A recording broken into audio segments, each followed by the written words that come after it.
ask me a question. Yeah. Trigger me. Trigger you.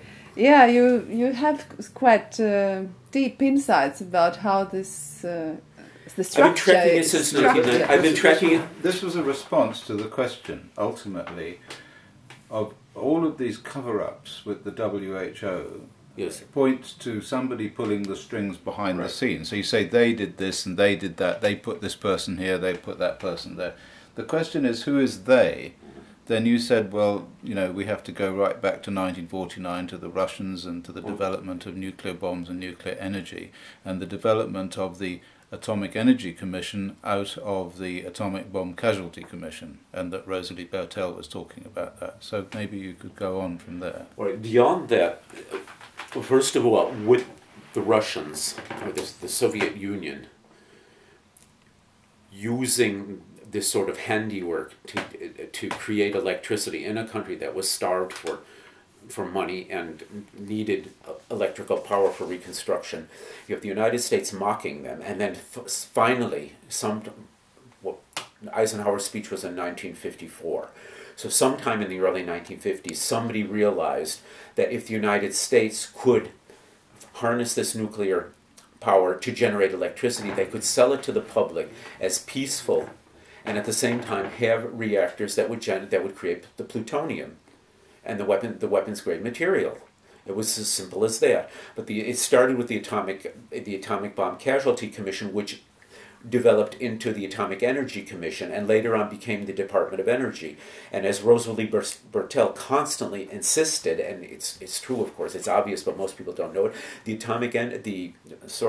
Department of Energy is not a typical department within the cabinet structure, similar to, for example, the Department of the Interior, the Department of Health and Human Services, or the Surgeon General's office. It is part and parcel of the military.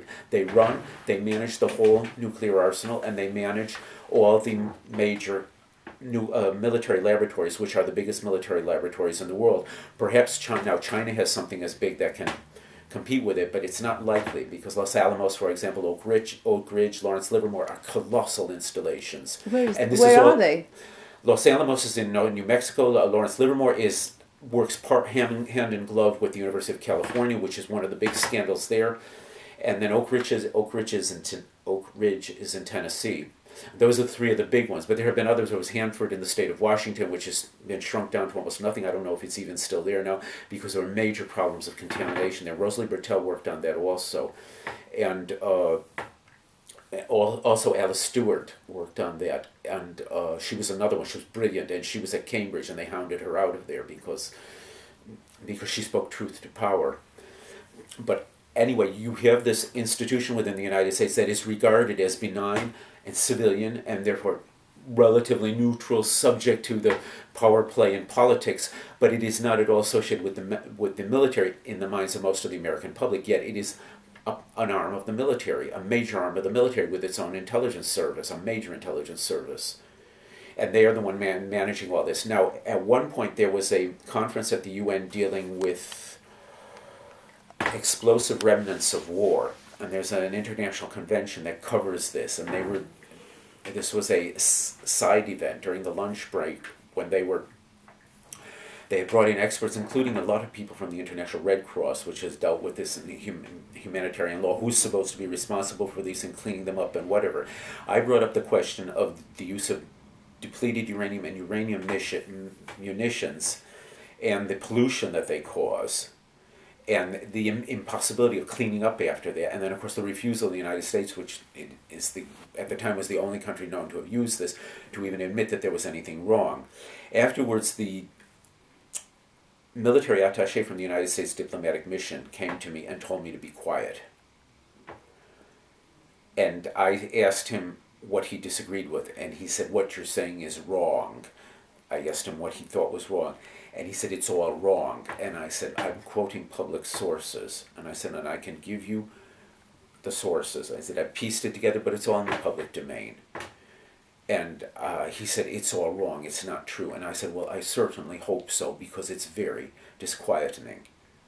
And he says, it's all wrong. He said, we live in an open and free society, and you'll see all this is going to come out and you'll be proven wrong. And I said, I sincerely hope so, because it is very upsetting to think that this could happen. And he said, well, you'll see. But he said, in the meantime, you just better be quiet. So you are a brave man, Robert. I'm not a brave man. I'm just somebody with a big mouth who can't keep it shut. But the point is, the point is, there you had it from the military attaché. He was there. I was surprised that he was even there, because that's not the sort of thing these people usually watch. Which year was that? Oh, several years ago. It was before the invasion of Iraq, even. But because we were still working on the use of depleted uranium munitions. But the point is that there was somebody there monitoring this. Now, I've encountered that otherwise at conferences at the UN, people from the United States diplomatic mission with no status there or whatever apparent, and they just happen to be there. They come in and they're attending these sessions, and they're obviously monitoring what is being said, what areas are being covered, and whatever. That is to be expected, because they have their own interests and they want to keep track of things. But at the same time, one wonders what's going through their minds when they hear these things. Do they perceive these people as subversive because there are things in there that could be critical of United States foreign policy, which these days, of course, United States military policy. When I was in Kiev, Nakajima said that the reason that WHO couldn't do anything, but when he was director of WHO, he couldn't do anything about radiation and Chernobyl, this was because of the IAEA. He said that they were subservient to the atom in all things. And that was actually... They were subservient to the Security Council. He stated that he was subservient to the atom. Atom. He said in this area, health is subservient to the atom. Yeah. That was his sentence. But he also said at one point that the IAEA, he insisted that this was after he had left office, the IAEA answered to the Security Council, and all the other agencies answer to the Economic Social Council, which is under the General Assembly. Rosalie Bertell used to insist on that, and I often wondered how that worked in practice, and why in the UN the General Assembly could not assert itself through the Economic and Social Council, the ECOSOC, and push the WHO, especially since the General Assembly represents all the member states and has a substantial majority of people that would support them, and majority of member states that would support this, and why they couldn't contradict anything that the Security Council did. I don't see why. I don't see the weight of it there. Rosalie kept insisting on it, and I didn't see that, because the Security Council answers in question, deals with questions of international security, and of course the famous resolution required to use force for whatever reason. But in an area like this, I never understood how exactly, in practice, the Security Council would have power superior to that of the General Assembly. And there's also the question of mobilizing the General Assembly and getting it to act, because to have power on paper is one thing, according to the UN Charter, to be able to issue a resolution and push it and whatever, even push it to its limits. But to actually do such a thing in an area that's considered highly sensitive is something else. But I never understood that. But she insisted on that. That goes way back. That was in the 1990s when Nakajima was still there, before he had even spoken about the Security Council. And for her, that was a major reason. But still, it brings you back to the idea that really it's very much just James Bond, you know. That somebody is put in there that's a puppet, and if he decides to step out of line, they say, well, you step one more move and you'll be sacked, or we shoot you. Well, for example, look at what happened to Dag Hammarskjöld. Yeah, exactly. Olof Palme. Who? Olof Palme. That's his but name. Hammarskjöld went down to the Congo with a peace plan, and it was inspired by post-war Italy, which has three autonomous regions: Sicily, Sardinia, and the Val d'Aosta on the south slope of the Alps, which are largely independent of the Italian federal government, although they come under the federal government, for example, for they use the same currency at the time. It was the Italian lira for foreign policy, the post, and whatever. But they collect their own taxes, and they have their own parliaments, which determine the use of the land, and ultimately, if there's mineral rights and whatever, they have all that there. And this is how Katanga was supposed to find its place within the newly independent Congo. But a local parliament representing the Katangese would have, or the Katangans, I think they called them, would have refused any major concession to a foreign multinational corporation, and it was the French, the Belgians, and the U.S. that wanted the concessions, which give them essentially the right to do whatever they want and take everything out and pay no taxes and whatever. And this was totally unacceptable. And we find out much later on that when the plane was shot down, they knew that then, it didn't crash, but he survived. They found him, I don't know how many 100 yards away from that, with bullets in his head. And we found out that the photographs, the official photographs of the corpse, had been touched up to hide the bullet holes in the head. Yeah, so ultimately that is what happened. And then you have Lee Jong-wook, who was eliminated by... And that was very suspicious. Did anybody say anything about that? No, but the thing that struck me was, first of all, there's going to be no autopsy. And second, they forbidden that autopsy. But so, what did they say? They said, oh, he just died of a heart attack. He died of a heart, or something like that. Yeah. But I mean, there were no autopsy. He was supposedly in the prime of life, and also given his position, he was a doctor and everything. You would expect him to be in good health, and certainly he could afford the doctors and the health he needed. So why suddenly this problem? It would seem to me the first thing you think is to have an autopsy, see what exactly went wrong, because it's so unexpected. Absolutely. There's no autopsy, and he's just moved out, and then suddenly Margaret comes onto the center stage. And Margaret, again, had been repudiated by the Hong Kong Commission at the end of 2003 because of her management of the SARS epidemic. And so theoretically, her career in public health at any high level was finished, and she'd be good for back office work or something, maybe being trotted out later on as an ambassador, a goodwill ambassador for UNICEF, if UNICEF would take her on, which I doubt, but something like that. And then suddenly she's got a prominent position at WHO, and she's being spoken of already as a potential successor to Jong-wook Lee, and then all of a sudden Jong-wook Lee is gone, and there she is. What happened? So, well, you see, my approach to this whole business would be to not even try. All that effort and energy that's gone into this alternative WHO could well have gone into actually setting up a real alternative WHO. We see you have the People's Health Movement. You have the People's Health Movement that's real documents and real reports and all the rest of it. You need lots of money, because you need some money. You need quite a bit of money, because if you want to get good people. But you do have the People's Health Movement, and you have a lot of first-rate doctors and public health people working part-time for that and giving their time and their effort. We don't hear much of them here because they're concentrated in South Central Asia and to some extent in Africa now. But where they are, they're doing very good work, and they represent the Alma-Ata Declaration, but which is what WHO is supposed to be all about now. Public health, the best of health for everybody, the highest level of health achievable for each person. And that was something that was repudiated by Brundtland, although Chan has latched onto it again and going, at least Chan has gone back to the idea of basic health care. But the idea behind the basic health care is prevention. And see, when 1995, I think it was, when Taiwan set up its universal health care system, it was based on prevention. Every hamlet you have a dispensary, every village you have a clinic, every town you have a hospital, and the big cities you have major medical centers. And if there's anything wrong, there's always somebody there to consult, even if it's only a nurse practitioner in the dispensary. You've got something, and if the person looks at it and says, I don't know what it is, you've got a higher level to which you can be referred. But it's the emphasis is on prevention. And this is part of how they paid for it originally, because they said we have to have people pay, because people in Hong Kong won't take it seriously if they don't have to pay.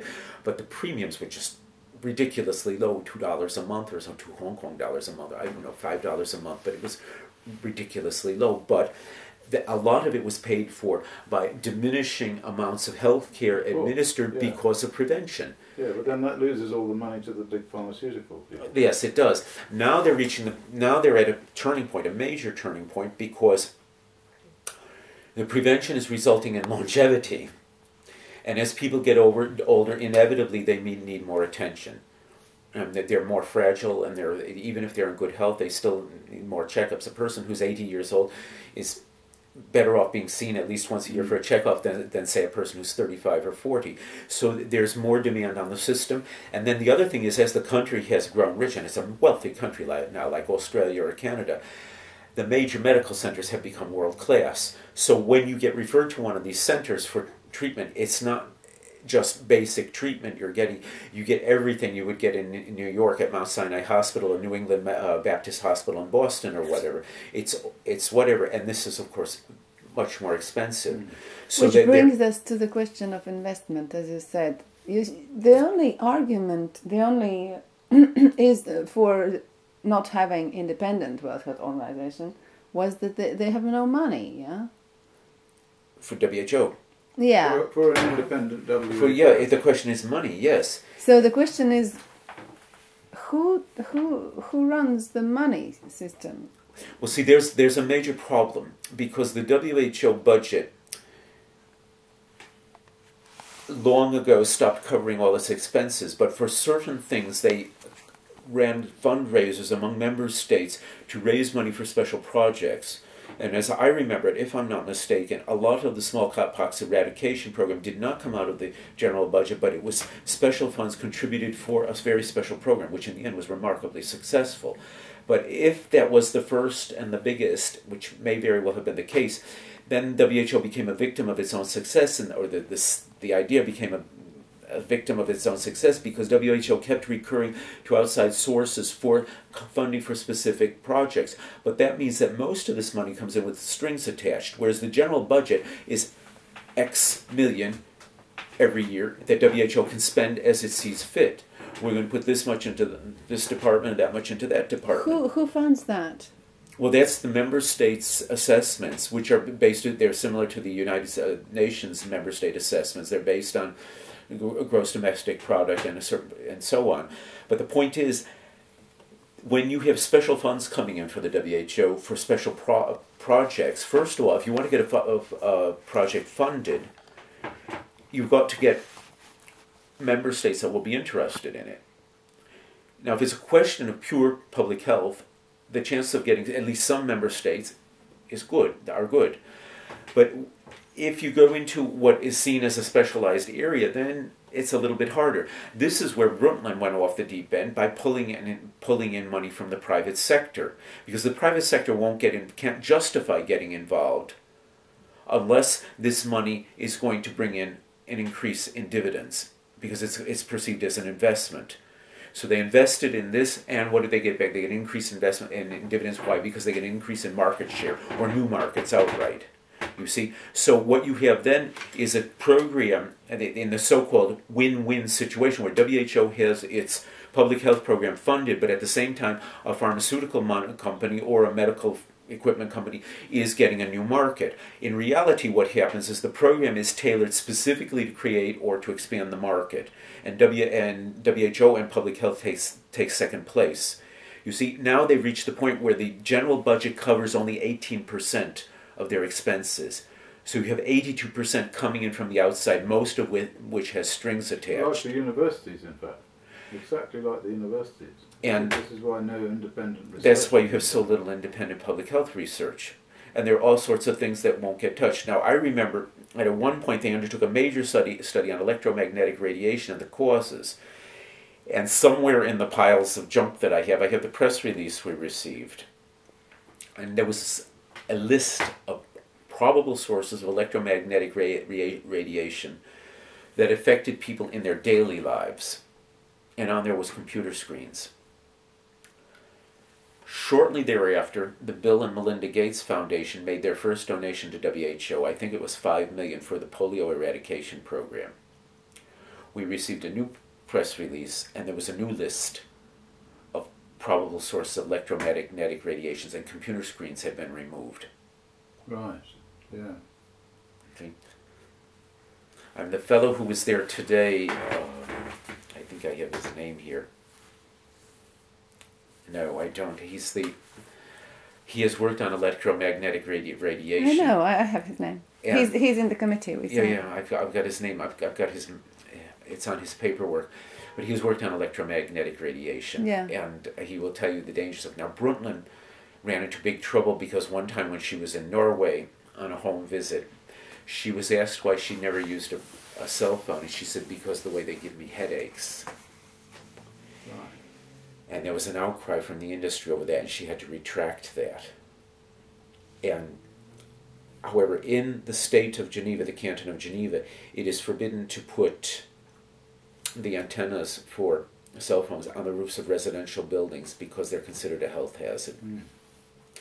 So there's obviously something there, and this goes back. This goes back 15 years in Geneva, so maybe at least. So you have electromagnetic radiation as a serious source of danger to health generally, and a major source of this is considered the computer screens, which this fellow insisted on. What happened to the investigation in the end? It disappeared. It never came to fruition. Mm. When we did the pinch, we got a lot of money in the Netherlands. I was employed by these people called the Policy Information Network for Child Health. There's EU funding, Commission funding, and we had to look at all the exposures to children, but we weren't allowed to look at mobile phones or electromagnetic. It was absolutely specific. But if we go back to the investment question, so it's only something like less than 20% that is the public. last figures I saw were for I think for the current budget that's running, it was 18% of the general contributions that got counted for the overall spend. What is the budget? I don't know, to tell you the truth. It's substantial. What, 100 million? Oh no, it's It hundreds is of on the million. webpage. It's hundreds of million. Hundreds of It's million. a substantial budget, but the budgets are usually voted for 2 years, as I remember it. Right. But anyway, the thing is that this money comes in with strings attached, and little by little, the industry has worked its way in. You hear the big blow to the UN system overall, and then by extension to the WHO, was Kofi Annan's creation of the Global Compact. Because the Global Compact was an effort on the surface to get industries to abide by UN human rights standards, including the major labor conventions of the ILO. Mm. Kofi Annan announced it at Davos, at the World Economic Forum. At the time, I think it was 9 major documents that were to be the reference points that these companies agreed to sign on to. There was no mechanism for monitoring at all, yet any company signing on to it was allowed to use the United Nations logo in its advertising. And there was an outcry, yet that went through. Nestle is a member, and I think Rio Tinto Zinc is a member. I mean, some of the worst companies in the world are members of the Global Compact. And Kofi Annan was saying, "Oh, but we've got to get them all on board, and we've got to keep the dialogue going." And it's a dialogue of the deaf, because you can say what you want to them, they don't hear it, and whatever. Nestle, for example, with the millions of babies and newborns being killed in the poor countries, and even some of the rich countries now, by the use of the infant formula. And whatever, that's an excellent example. But the Global Compact opened the doors to the corporations within the UN, and then they were welcome at UN meetings. They could start submitting documents, position papers, and whatever. And so, of course, the WHO is under the UN. The WHO comes under Ban Ki-moon. That he's the overseer, or the boss, if you will, of Margaret Chan. And so what is good for the UN system, of course, extends to the WHO. But they were already Gro Harlem Brundtland was already pushing in that direction anyway. And as I said, her first trip abroad was to Atlanta. And Atlanta has the Center for Disease Controls and Prevention.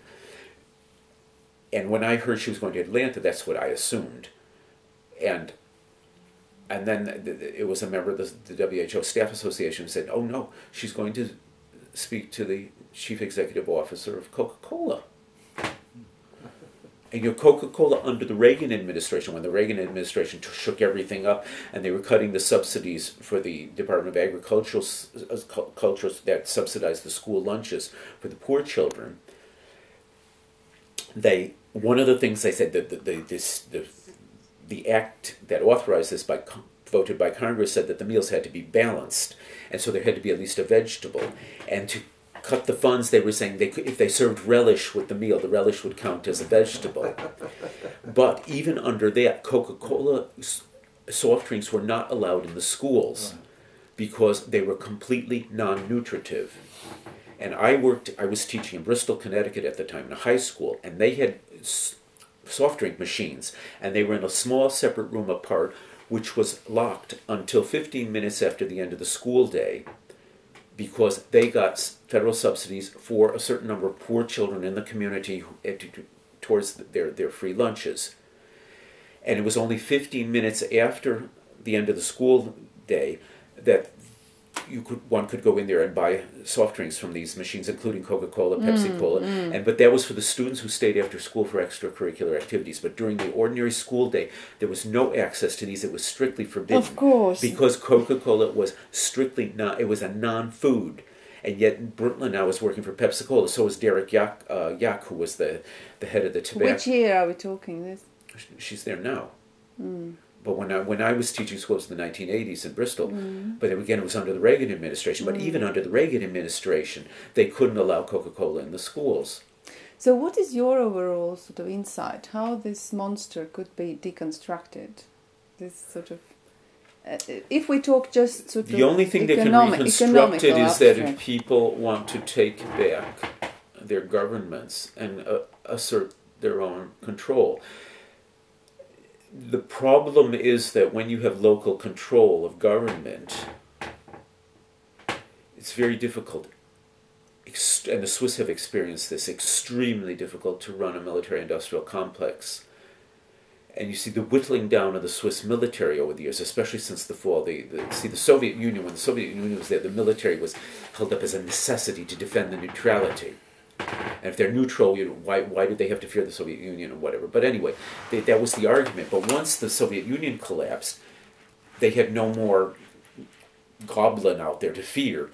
And then there was a tremendous shift, slow but steady, starting with the extreme left and moving into the left and even to the right, to cut back and cut back and cut back on the military. But in Switzerland, remember, you have a federal system that is very powerful. It's the cantons, the states, that levy the income taxes and tax. And they're the ones that run their own universities. They have tremendous power. The federal government runs foreign affairs and certain things, in the military, of course, but their role is primarily what it should be in a proper federal system, coordinating the efforts of the states. You see? And so what you have is local movements pushing. And the initial colossal and for the Swiss earth-shaking popular initiative to abolish the army came from the local grassroots organizations. And at the time it was Kaspar Williger who was the head of the military. And he simply... he denounced them as unpatriotic, of course, but he also denounced them as radical fringe and stupid, ignorant, naive, whatever. And he said, of course, you're going to have radical fringe who'll go out and vote for this. He said, first of all, it's of no interest to the public. Nobody takes this seriously. You're going to have a minor turnout because people can't be bothered going out to vote for on such a thing. And you'll get maybe 2% of the vote. And it'll be the radical fringe, and you'll see, and that's it, and it'll go down, and it'll be all over. Well, anyway, in the end, they had a record turnout. It was a colossal turnout, and they got something like 38% of the vote in favor of abolishing the army. And Williger was on television that Sunday evening when the final votes were coming in, and he was literally stuttering. He couldn't believe it. But it was all grassroots organizations. So when you have local power, you have some possibility, at least, of fighting the system. Now, if you go back to the United States, which is the big, colossal power and the biggest example of centralized power in the world today, the United States had a federalist system created by the Federal Constitution of 1788. And the Constitution created only a state system, a government.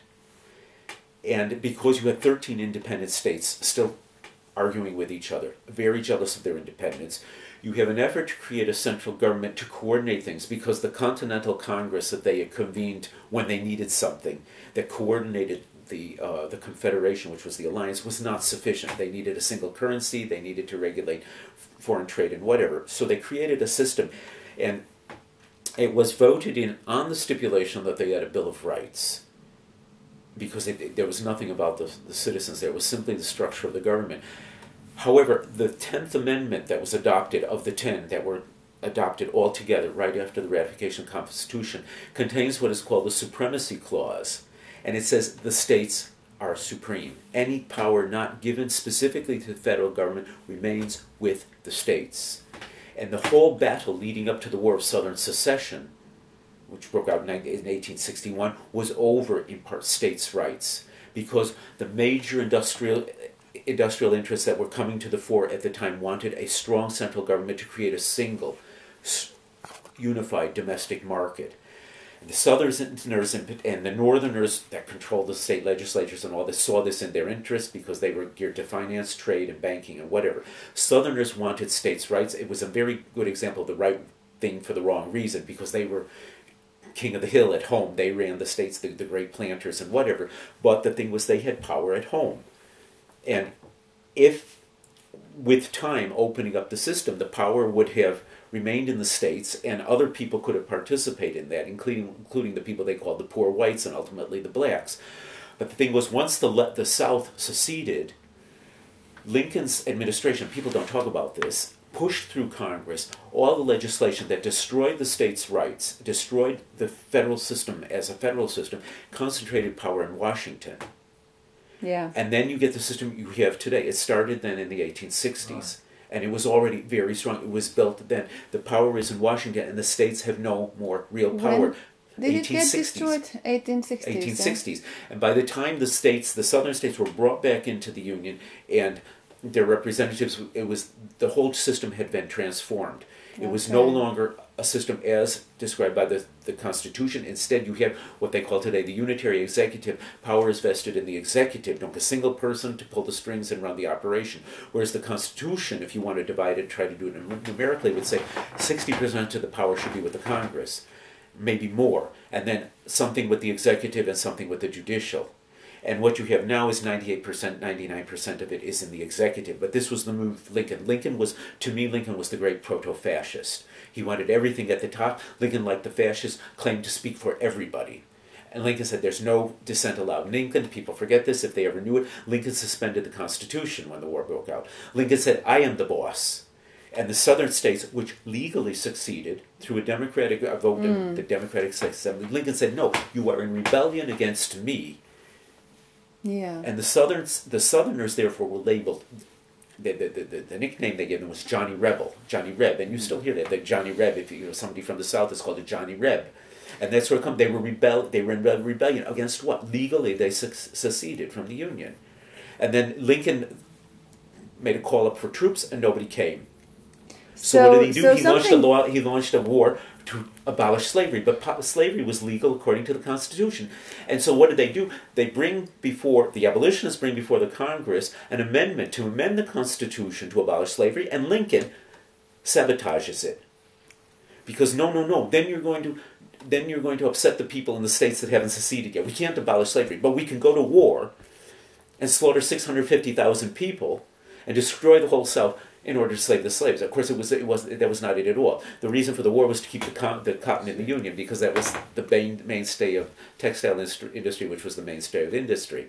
But I mean, it was very much a fascist system already, and that's what you get when you get power concentrated at the top, and a few people or one puppet pulling the strings. Yeah. So the problem is to then reverse that. Put the power back. Now, in the United States, theoretically, on paper, even within today, there's a great deal of power at the local level. The communities, the counties, and then the states. In reality, it doesn't work that way. Part of it is that the states have so little power to tax, and they have so little money to do anything. But part of it is that the public has been brainwashed. And this is the problem you see in Western Europe also, and even in Eastern Europe. Yeah. And people are raised not to be citizens, not to take an interest in public affairs, but to be consumers. Yeah, yeah. And so how do you take on the monster, the beast? Because when people see their interests as being making sure the stores are well stocked and they have a credit card they can use if they run out of cash to keep buying. And this is what they're convinced is the big thing. So decentralization is the... Decentralization is a very important thing. Shifting the power downward, but again, then it becomes extremely difficult to run a military-industrial complex. And the Swiss, again, they're an excellent example of that. They've whittled down the army. The next proposal is to whittle it down now to 80,000 men. Used to be the biggest standing army in the world relative to the population. Everybody had to serve in the army. Where? Here in Switzerland. Yeah? It was colossal. Yeah, everybody had to serve. And you went in when you were Women 18. too? No, but you had to go in when you were 18. You did your basic service and you went back every 2 years until you were 54. What? To defend the neutrality. I mean, they have these fighter bomber jets. They have all this stuff. It's incredible what they have. They have huge arsenals dug into the mountains. Every 2 years, how long? Until you were 54, starting when you were 18. No, but after 2 years, how long were you in then before you had another 2 years? No, you went in every 2 years. You went in for basic training, which was 6 months, I think, or 9 months, and then you went in every 2 years for another month or two. Oh, I see. Oh. Okay, yeah. You see, territorial armies. Okay. and whatever, but it was a huge amount of time, and you were supposed to collect your salary then. And now there's another thing pushing against the businesses don't want to pay salaries for people who are absent all this time, and so now they have a crisis because the upper level management, who were from the old line families, the grande bourgeoisie as they call it in French, these people now would have been the candidates for the officer corps, and they're not interested anymore. Yeah. And so the dyed-in-the-wool conservatives and the extreme right-wingers are all crying because they can't get candidates for officer schools now. But these people don't want to be bothered, and the employers don't want to pay them their salaries if they're because when you're an officer, you go for even longer. And so you're going to be, all of a sudden there's going to be a hole in the management because the guy isn't going to be there for 6 months. And now is the crucial question. But how does the Swiss banking system, the black hole in the money system, play in? The banking system is something else. The banking system draws in the money for two reasons. First of all, the bank's secrecy. And second, just because of the quality of the management. And they're known for being cautious in their investments. And for example, I interviewed somebody from the Banque Pictet here, which goes back I think to 1807.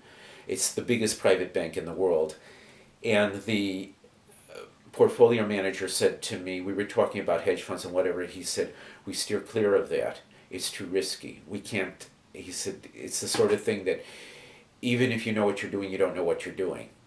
So they don't do that. And he said we will invest in that only if you sign a disclaimer exonerating us from responsibility. And he mentioned a client that they had who used to come in regularly and who wanted them to invest in this, and so they did because he specifically requested it, and he worked with them, and he made a fortune, but he pulled his money out of the hedge funds well ahead of the crash, and he said it's become too risky, and he saw that. But the bank itself, as a general policy, would not invest in the hedge funds because they said it's too risky.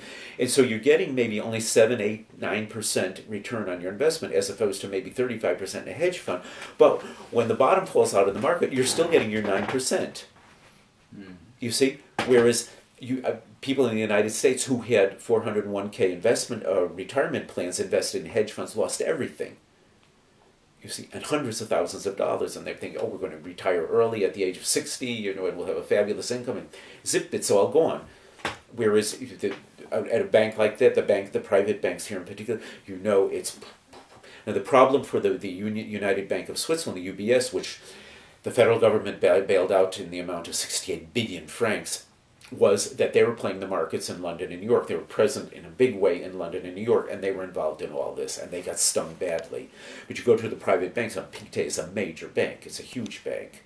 They got 100 billion under management or something more than that, and but they would steer clear of that. They wouldn't touch that sort of stuff because they don't know exactly what's going on, and you can't, and their analyses won't allow them to understand it because it was not. You couldn't grasp it. The IMF itself didn't. So you think that the Swiss banking is all sound mostly, yeah?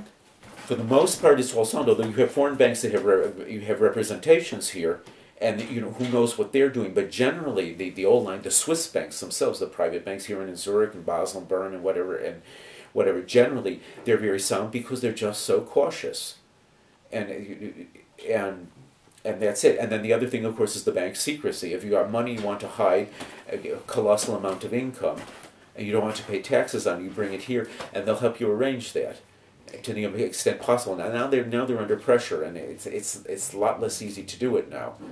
But the banking secrecy laws are still there in effect, and depending on where you're from and who's putting pressure on you and what on the Swiss banks, you can come to some sort of agreement.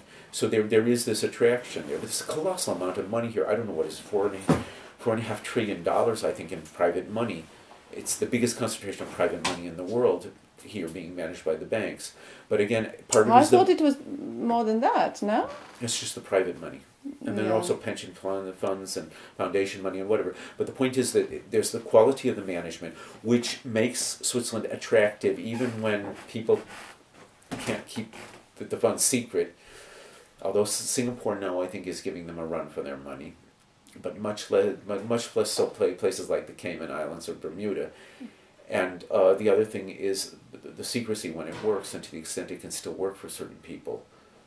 So, but there's a lot of money here, and of course the banks take a certain percentage of the money they're managing, and so the more money they manage, the more income they have coming in, and so they do very well, and a lot of it gets circulated in the economy, which is why you see so many people here who spend so munificently.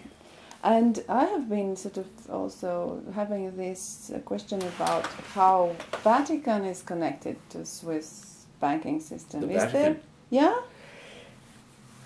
There's the question of the Vatican Bank, which had major problems in the 1980s, and they were mixed up with the mafia. There was Roberto Calvi, who was found hanged under Blackfriars Bridge in London. It was supposed to be a suicide, and in the end, it wasn't a suicide, but they didn't know what it was. It's a very dirty story, but the Vatican Bank has been accused of using Swiss banks as conduits and whatever because of the banking secrecy. If that's the case, it'd be very difficult, I mean, to prove unless somebody revealed it outright or showed documents, because the Swiss banks would treat the Vatican Bank as just another client and subject to bank or client confidentiality. And for the most part, from what I understand, the Vatican Bank ran its own affairs. It had its own people, its own advisors, and whatever. The big bank they were working through when they needed commercial bank connections with the Banco Ambrosiano in Milan, which went bankrupt and which triggered the scandal. Uh-huh. And the Vatican in the end coughed up a colossal amount of money to cover losses there. But there's been stories of that, but I don't know that they're seriously involved in Swiss banking. I've never heard that. Maybe only if they are, I say on the periphery. But of course, one doesn't know. But I don't see any real reason for it, unless since the Banco Ambrosiano scandal, maybe they've decided to entrust their funds for management to a Swiss bank.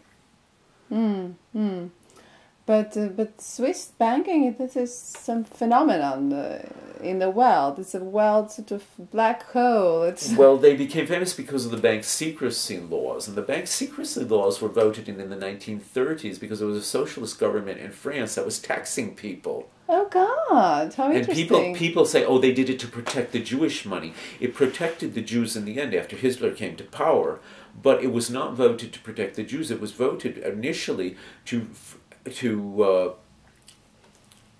protect French depositors who had funds here and who risked being tracked by the fiscal authorities in France because they had income coming in from their investments that they weren't paying taxes on. And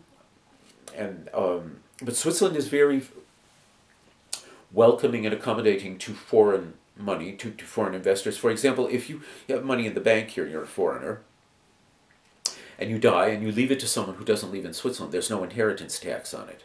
The money is here, but it passes to your heirs untaxed. Wow. Which is an incentive to people who inherit it to leave it right here and continue letting the bank manage it, you see. But there are lots of accommodations. There are certain categories of investment income, whatever, that can be highly advantageous to foreigners and and whatever. So obviously it's able to attract foreign funds, and then, but in the past the big thing was the strictness of the bank secrecy laws and how carefully they were enforced. Because it seems that Swiss is banking and Austria is insurance, yeah?